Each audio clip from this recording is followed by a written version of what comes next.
국민연금 30년 부었는데 고작 이 돈 받으려고 그렇게 일한 건가? 은퇴 후 첫 연금을 수령한 김모 64세 씨는 눈앞의 금액을 보고 잠시 멍해졌다고 말했습니다. 월 109만 원. 그가 30년 가까이 꼬박꼬박 부었던 국민연금의 보상이었습니다. 매달 20만 원 넘게 빠져나가던 보험료가 아깝다고 느껴진 적도 있었지만 은퇴하면 든든하게 돌려받을 줄 알았죠. 그런데 막상 받아보니 서울에서 한 달 월세도 안 되는 수준이었습니다. 사실 이건 김 씨만의 이야기가 아닙니다. 현재 국민연금을 30년 이상 납부한 최고참 가입자는 약 20만 명. 대부분은 직장 생활을 성실하게 이어온 이들입니다. 그런데 그들이 수령하는 연금액은 생각보다 훨씬 적고 은퇴 후 생활비를 감당하기엔 턱없이 부족합니다.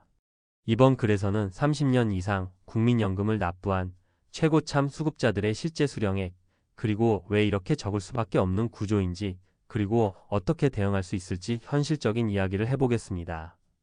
함께 소개할 세 가지 사례를 통해 그 진실을 들여다보세요. 1. 왜 30년을 부어도 고작일까? 국민연금 구조의 맹점. 국민연금은 분명히 적립식 공적연금제도입니다. 하지만 한 가지 착각이 있습니다. 많은 사람들이 마치 내가 낸 돈을 나중에 온전히 돌려받는 것처럼 기대하지만 실제로는 세대 간 보험 성격이 강합니다. 지금 일하는 세대가 낸 돈이 현재 은퇴자들의 연금 재원이 되는 구조입니다. 또 하나의 문제는 소득 상한선입니다. 2025년 기준으로 국민연금 보험료는 월 소득 553만 원까지에만 부과됩니다. 즉, 그 이상 소득이 있어도 연금 납입은 제한되며 이는 고소득자일수록 실제 수령액과 생활비의 괴리가 커질 수밖에 없는 이유입니다. 그리고 결정적으로 매년 연금 수령액이 크게 오르지 않습니다.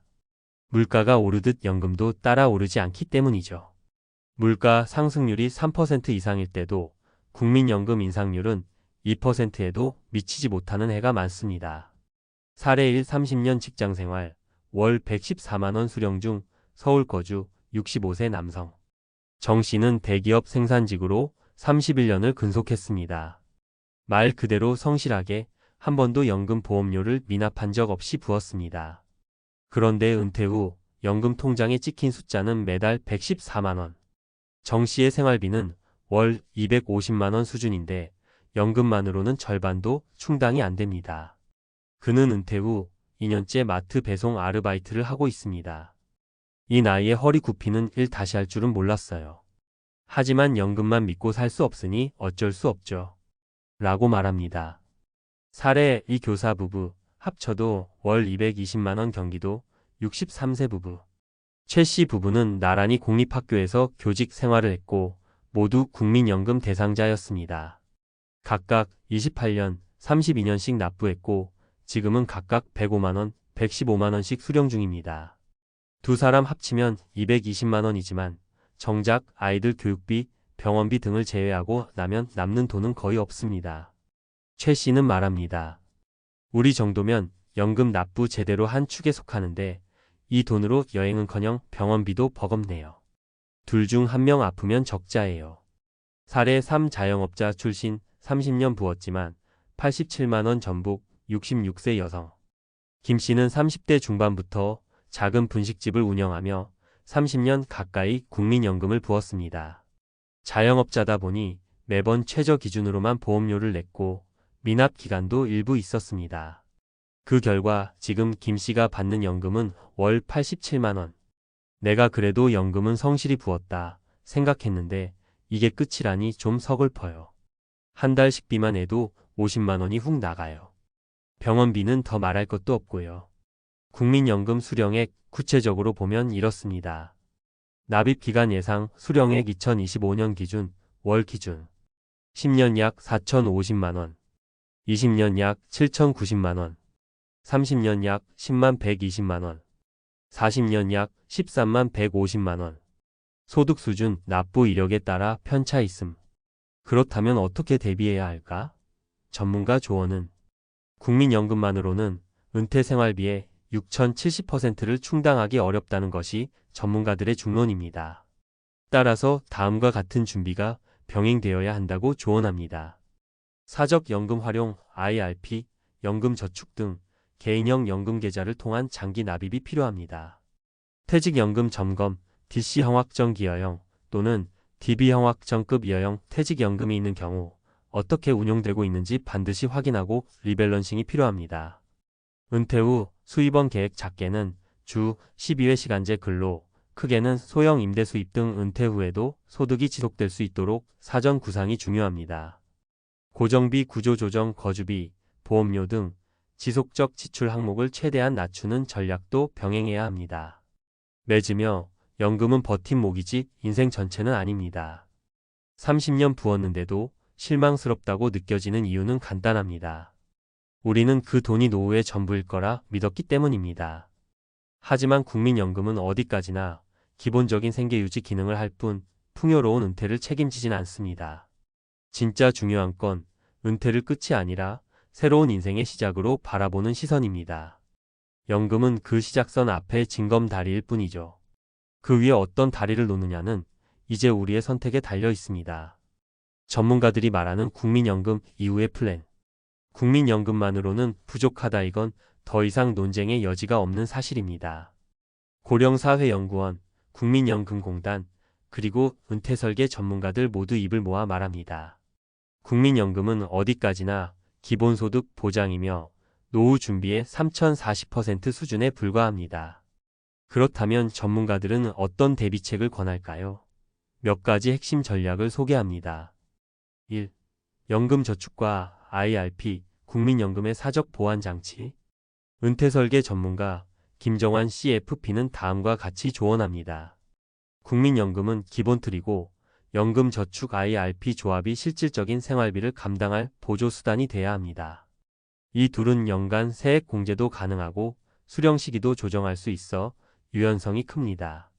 예를 들어 연금저축연 400만원 한도가 IRP연 700만원 한도를 함께 활용하면 총 1100만원에 대한 세액 공제를 받을 수 있고 복리로 20년 이상 운용 시 상당한 자산으로 성장합니다. 국민연금의 부족분을 메우기 위한 가장 실용적이고 제도화된 방법이죠. 2. 퇴직연금 그냥 방치하지 마세요.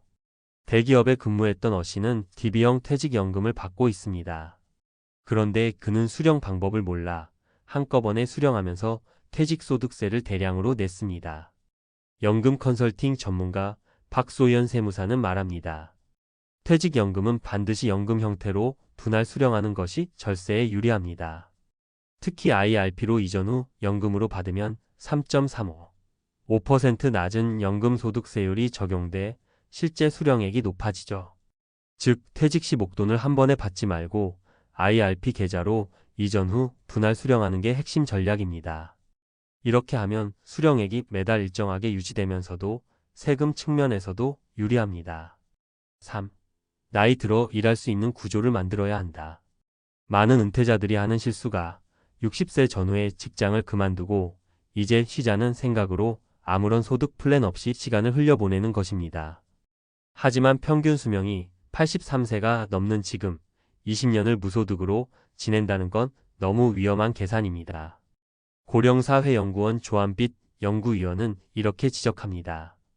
단순한 재취업이 아니라 은퇴자 맞춤형 소득 구조적 시간제 일자리 소형 임대업 취미 수익화 같은 현실적이고 무리 없는 수입원을 확보하는 것이 핵심입니다. 예를 들어 60대 초반에는 하루 34시간 근무하는 시간제 일자리나 자격증을 활용한 프리랜서 활동 아니면 유튜브나 블로그를 통한 소소한 수익도 방법이 됩니다. 중요한 건 은퇴 후에도 현금 흐름이 존재하는 구조를 만드는 겁니다. 4. 거주비 조정은 은퇴 후 지출구조 재설계의 핵심. 많은 시니어들이 간과하는 부분이 바로 주거비입니다. 특히 수도권에서 은퇴 후에도 전세나 월세를 감당하는 경우 연금 수령액이 아무리 많아도 생활이 빠듯할 수밖에 없습니다. 부동산 재무설계사 김진우 대표는 이렇게 강조합니다. 은퇴 직후는 다운사이징을 고려해야 할 시기입니다. 자녀가 독립한 이후엔 방 3개짜리 집이 필요 없을 수 있고 서울을 떠나면 생활비가 절반 수준으로 줄어들기도 합니다. 실제로 서울에서 월 200 이상 드는 생활비가 지방 소도시나 동남아에서는 100만 원 전후로 줄어드는 경우도 많습니다. 집값이 높은 지역일수록 주거, 이전이나 월세 수익형 구조 전환도 적극 검토할 만합니다. 5. 국민연금 최적 수령 시점 전략도 중요합니다. 현재 국민연금은 만 62세부터 수령 가능하지만 최대 만 70세까지 수령을 연기할 수 있으며 그 경우 최대 36%까지 연금액이 증가합니다. 반대로 조기 수령 60세부터 가능을 하면 약 30%가 감액됩니다. 국민연금공단 강태훈 연금연구원은 말합니다. 건강상 문제가 없고 다른 수입원이 일정하다면 연기 수령이 유리합니다. 특히 기대 수명이 긴 사람일수록 수령 연기 후 고액 연금을 오래 받는 것이 전체 수령액 측면에서 훨씬 유리하죠. 즉, 당장 필요한 돈이 아니라면 연금은 늦게 받을수록 유리할 수 있습니다. 건강과 재정 상황에 따라 연기 전략도 꼭 검토해야 합니다. 결론 국민연금만 믿기엔 인생이 너무 길다. 국민연금은 분명히 우리에게 기초생활 안전판입니다. 하지만 그것만으로는 삶의 품질까지 책임지지는 못합니다. 결국 중요한 것은 은퇴 전 5년, 그리고 은퇴 후 5년이 인생 이막의 결정적 분기점이라는 사실입니다. 그 시기를 어떻게 설계하고 어떤 자산 구조를 만들고 어떤 삶의 리듬을 유지할 것인지. 국민연금은 그 틀의 일부일 뿐 전체가 아닙니다. 그래서 지금 우리가 할 일은 이렇습니다. 국민연금을 정확히 이해하고 연금저축 IRP 등으로 보완하고 퇴직연금과 재취업 구조를 유기적으로 설계하며 거주비와 생활비 구조를 탄력적으로 조정하고 필요시엔 연금 수령 시점 전략까지 구체화하는 것. 30년 부었는데 이게 끝? 이라는 말이 아깝지 않도록 지금부터라도 이막의 설계도를 새롭게 그려야 할 때입니다.